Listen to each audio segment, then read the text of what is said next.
Si ton frère a péché. Matthieu chapitre 18, versets 15 à 20. Les chrétiens ne doivent pas ignorer le péché lorsqu'il apparaît au milieu d'eux.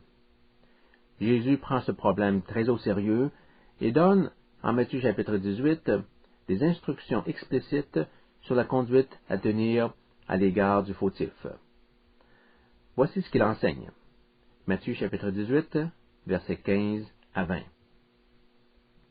Si ton frère a péché, va et reprends-le entre toi et lui seul. S'il t'écoute, tu vas gagner ton frère. Mais s'il ne t'écoute pas, prends avec toi une ou deux personnes, afin que toute l'affaire se règle sur la déclaration de 2 ou de 3 témoins. S'il refuse de les écouter, dis-le à l'Église. Et s'il refuse aussi d'écouter l'Église, qu'il soit pour toi comme un païen et un publicain. Je vous le dis en vérité, tout ce que vous lirez sur la terre sera lié dans le ciel, et tout ce que vous délirez sur la terre sera délié dans le ciel. Je vous dis encore que si 2 d'entre vous s'accordent sur la terre pour demander une chose quelconque, elle leur sera accordée par mon Père qui est dans les cieux. Car là où 2 ou 3 sont rassemblés en mon nom, je suis au milieu d'eux. Si ton frère a péché. Certains manuscrits bibliques comportent 2 mots supplémentaires. Si ton frère a péché contre toi. La présence des mots ASC, contre toi, modifie considérablement l'interprétation de cette section. Au lieu d'être une répréhension fraternelle pour une faute quelconque, il s'agirait d'une tentative de réconciliation entre 2 frères, l'un ayant offensé l'autre. Si on tient compte du texte qui précède ce passage, il me semble que l'instruction est d'ordre général. Elle porte sur la nécessité d'exhorter à la droiture un frère qui vit dans le péché, et non pas sur ce que doit faire un chrétien qui a été offensé par un autre croyant. Regardez le contexte immédiat. Jésus venait tout juste d'enseigner la parabole de la brebis perdue, dans laquelle il souligne l'intérêt de Dieu pour chacun de ses petits, des petits qui s'égarent. Versets 12 à 14. Il est logique de penser qu'au verset suivant, verset 15, il parle encore de son souci pour le chrétien dont la vie est teintée par le péché. Il ne veut pas le perdre. C'est ce qu'il affirme au verset 14. Ce n'est pas la volonté de votre Père qui est dans les cieux qu'il se perde un seul de ses petits. Jésus n'avait donc pas nécessairement en tête la résolution d'un conflit personnel entre 2 individus. Ce sera le cas plus loin, au verset 21, lorsque Pierre demandera à Jésus, « Seigneur, combien de fois pardonnerai-je à mon frère lorsqu'il péchera contre moi ?» Mais pour le moment, au verset 15, Jésus parle encore de l'attention à apporter au frère qui s'est égaré par le péché. Sa situation est comparable à celle de la bête égarée dans l'histoire qu'il raconta quelques instants plus tôt. Lorsqu'un membre de l'Église porte atteinte à l'honneur de Dieu, les autres croyants ont le devoir de le reprendre. J'aimerais ici attirer votre attention sur 2 points. Premièrement, seul un frère chrétien est visé dans ce processus de correction. Rappelez-vous des paroles de Jésus. Si ton frère a péché, la personne concernée est un frère, un disciple. Jésus ne nous a jamais demandé d'aller confronter la société en général sur sa moralité. Et dans un sens, ce n'est pas notre affaire. Par contre, la moralité de ceux qui appartiennent à la communauté chrétienne est l'affaire de tous les croyants. Et si un frère vit dans le péché, il incombe aux autres chrétiens d'aller le voir pour lui montrer sa faute. L'inaction est inacceptable lorsque la réputation de Jésus, l'intégrité de l'Église et le salut d'une personne sont en jeu. Deuxièmement, seul un comportement allant clairement à l'encontre de l'enseignement biblique fait l'objet d'une correction. Ce passage suppose que celui qui intervient a raison et que le frère dont il critique le comportement est dans l'erreur. Jésus parle d'une personne qui a péché. Dans la pratique, les choses ne sont pas toujours aussi évidentes. La perception de ce qui est bien et de ce qui est mal est souvent influencée par des facteurs subjectifs. Le chrétien qui reprend un frère devra s'assurer au préalable que ce qu'il dénonce est réellement un péché et non pas un problème découlant d'une incompatibilité caractérielle. Vous n'êtes pas sans savoir que toute discussion demandant des explications sur la conduite d'un individu est une affaire délicate et risquée. Risquée car il est difficile de prévoir comment l'autre va réagir. Au lieu de résoudre un problème, notre intervention peut même aggraver la situation. Si nous n'avons pas été personnellement affectés par le péché en question, l'autre peut nous blâmer d'avoir mis notre nez dans ce qui ne nous regarde pas. Ce n'est pas de tes affaires, pourrais-tu dire. En vertu de quel droit te permets-tu de me parler ainsi? Va-t'en. Ainsi, l'idée d'aller rencontrer un frère pour exposer son tort ne réjouit personne. On peut alors décider de ne rien faire. Et on cite quelques versets bibliques en guise de justification. Par exemple, Jésus n'a-t-il pas déclaré qu'en réponse au mal, nous devons présenter l'autre joue? Matthieu chapitre 5, versets 38 à 42. N'a-t-il pas dit aussi qu'il faut s'examiner soi-même avant de penser à corriger les défauts d'un autre? Matthieu chapitre 7, versets 1 à 5. C'est exact. Mais Matthieu chapitre 18 fait aussi partie des évangiles, et il faut en tenir compte. Or, ce passage enseigne qu'au sein de l'Église, chacun est responsable de l'autre lorsque le péché est à l'origine d'un problème. Quand nous voyons un frère pécher, la première chose à faire consiste à aller vers lui pour parler de sa faute. On pourrait être tenté, dans ces circonstances, de n'avoir que des mots pour le blâmer. Nous n'arriverons cependant pas à le convaincre de quelque tort que ce soit avec une telle attitude. Le but de ce contact est de le conduire hors du péché, vers la repentance. Or cela ne peut guère se produire dans la critique, en l'absence d'amour et de respect. Jésus nous demande de le rencontrer personnellement, seul à seul, dit-on au verset 15. Ainsi, nous abordons le problème à sa source et en privé. Cette précaution permet de préserver la réputation du frère en faute et d'éviter que des médisances se répandent dans la communauté. Vous savez, plus je prends de l'âge, plus je m'aperçois que les gens savent difficilement garder des confidences. À partir du moment où une chose est dite, même sous le sceau du secret, il y a toujours un risque qu'elle soit répétée plus tard par quelqu'un. Les informations sensibles ou de nature scandaleuse font le délice de l'homme naturel qui n'attendra pas longtemps pour les partager avec d'autres. Même celui qui professe être chrétien n'est pas à l'abri de cette propension. Le Seigneur enseigne qu'il faut traiter le problème du péché avec la plus grande discrétion. De moins il y a de personnes impliquées, de mieux ce sera. Idéalement, l'affaire devrait se régler entre les deux intéressés seulement, c'est-à-dire celui qui corrige et celui qui est corrigé.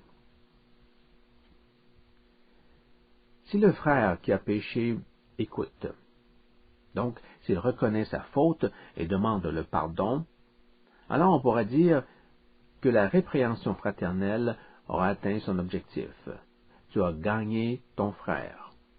Le péché avait causé une rupture spirituelle, le lien est maintenant restauré.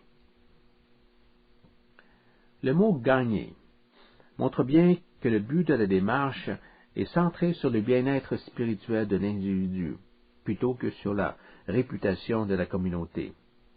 Nous allons vers le fautif dans l'espoir de le gagner à Dieu.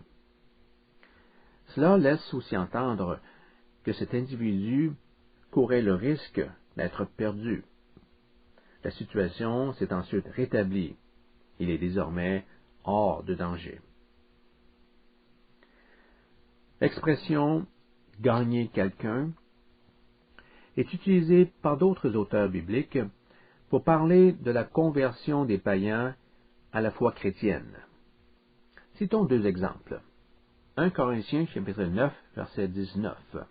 « Car bien que je sois libre à l'égard de tous, je me suis rendu le serviteur de tous, afin de gagner le plus grand nombre. » Paul s'était servi à tous afin de conduire le plus de gens possible à Christ. 1 Pierre chapitre 3 verset 1. Femmes, soyez de même soumises à vos maris, afin que si quelques-uns n'obéissent point à la parole, ils soient gagnés sans parole par la conduite de leurs femmes. Pierre exhorte la femme croyante à se soumettre à son mari incroyant, dans l'espoir que par sa conduite respectueuse, il sera peut-être amené un jour à se repentir et à croire au Seigneur. En Matthieu chapitre 18, le terme « gagner » est appliqué à un croyant, à un frère qui a péché. Nous l'avons gagné parce qu'il est sauvé d'une situation qui était en train d'entraîner sa ruine. On peut comparer son état à celui de la brebis perdue de la section précédente. On veut le retrouver et le voir regagner l'enclos, c'est-à-dire l'Église. Si le premier degré de la répréhension n'aboutit à rien, il faut alors passer à la deuxième étape. Elle consiste à retourner voir le frère en s'entourant de 2 ou 3 témoins. Cette nouvelle approche comporte plusieurs avantages. S'il devient ultérieurement nécessaire de confondre le frère devant l'Église, le témoignage de plusieurs personnes sera indispensable. En outre, un groupe de personnes a toujours plus d'influence pour régler un problème qu'une personne seule. Et troisièmement, leur présence rend plus difficile l'altération des propos de l'autre par chacune des parties. Plusieurs d'entre nous auraient sans doute envie d'abandonner le frère à lui-même à partir de ce moment. Pourquoi s'occuper de quelqu'un qui ne veut rien entendre, est-on tenté de penser? Qu'il assume les conséquences de son comportement. Je ne veux plus lui parler. Le péché possède une étonnante capacité d'entraver la communication. Vous avez sans doute noté que dans tout conflit, la communication se fait au ralenti. Elle peut se rompre complètement quand les parties n'arrivent plus à s'entendre. C'est ce qui se produit lorsque deux pays se déclarent la guerre. L'un dit à l'autre, « Je coupe toute relation diplomatique avec vous. Mes diplomates vont se retirer de votre pays et je demande aux vôtres de faire de même. Autrement, je les obligerai à quitter. Nous n'avons plus rien à nous dire. » Pourtant, Jésus nous dit en Matthieu chapitre 18, « Prenez toutes les mesures possibles pour rester en communication avec le frère fautif.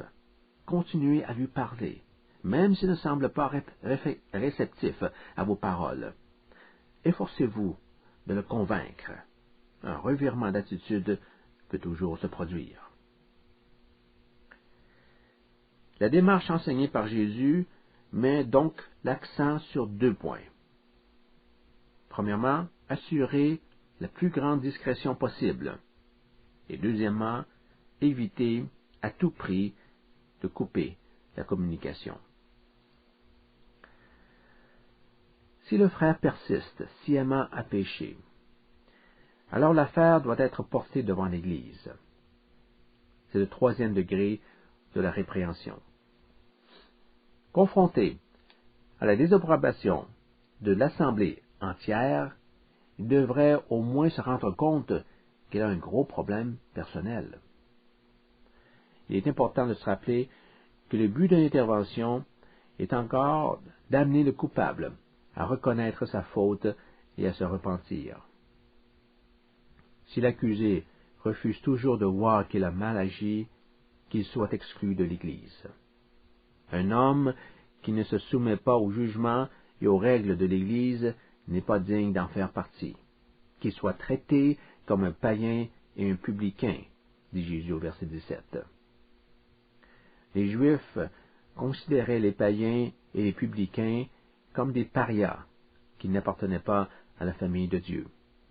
Ils prenaient soin d'éviter tout contact avec ceux-ci. Qu'il n'y ait plus de relation fraternelle avec lui, pas plus qu'il y en a entre un Juif et un païen ou un collecteur d'impôts. Cet homme a résisté à tous les moyens de conviction et méprisé l'avis de tous ses frères. Par là, il s'est exclu lui-même de leur communion. Bien qu'il soit un chrétien, il ne vit pas comme tel et doit par conséquent être traité comme un non-chrétien. La décision d'appliquer une telle mesure ne peut pas se prendre sans une minutieuse réflexion. Elle montre bien que le péché n'est jamais une chose banale et qu'il n'y a aucune raison de le tolérer dans l'Église. Ce passage sous-entend également que le croyant ne peut vivre sa spiritualité en retrait, c'est-à-dire sans entretenir de relations avec d'autres frères et sœurs. Tout chrétien doit s'intégrer au corps que constitue la communauté des croyants et devant laquelle il a à répondre de sa conduite. Ceci m'amène à vous parler d'une expression qui apparaît plusieurs fois dans notre texte. Il s'agit des mots deux ou trois. Un groupe d'au moins 2 ou 3 personnes. Nous les retrouvons au verset 16, au verset 19, au verset 20 et indirectement au verset 18. Cette expression est importante, car elle contient un grand principe spirituel. De quel principe parle-t-on? Vous voyez, la vie chrétienne, telle que conçue par Dieu, ne peut être vécue dans sa plénitude sans une libre communication, sans une unité d'esprit, sans une certaine harmonie entre au moins 2 ou 3 individus. Laissez-moi vous partager 4 observations sur l'expression 2 ou 3. D'abord, au verset 15, nous lisons que le témoignage de 2 ou 3 personnes est nécessaire pour établir les faits. Jésus cite Deutéronome chapitre 19, verset 15. Sur la parole de 2 ou de 3 témoins, une chose sera valable. Dans la recherche de la vérité, les déclarations communes de 2 ou 3 témoins ont infiniment plus de poids que celles faites par un seul témoin. Il y a un intéressant passage dans l'Ancien Testament qui souligne aussi l'influence beaucoup plus grande de 2 personnes comparée à celle que pourrait avoir une seule personne. Lisons Deutéronome, chapitre 32, verset 30. Comment un seul en poursuivrait-il 1000, et 2 en mettrait-il 10 000 en fuite, si le rocher ne les avait vendus, si l'Éternel ne les avait livrés? Si Dieu ne les avait pas remis entre vos mains, s'il n'avait pas exercé son action sur le déroulement des événements, comment auriez-vous pu connaître la victoire? C'est la question que pose ce verset. Mais observez attentivement le début de la phrase. Un guerrier poursuit un millier.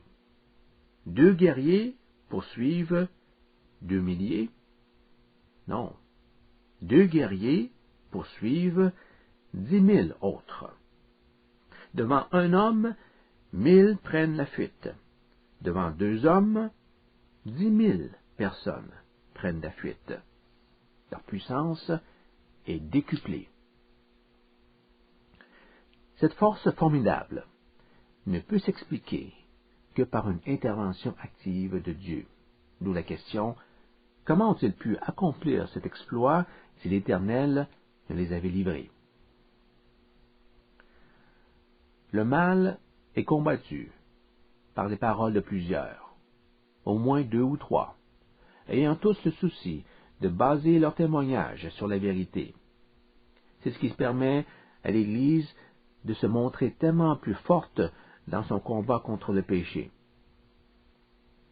Il faut se rappeler que Matthieu 18 traite des rapports fraternels et insiste spécialement sur l'importance de ne pas laisser le péché envenimer la vie de la communauté messianique.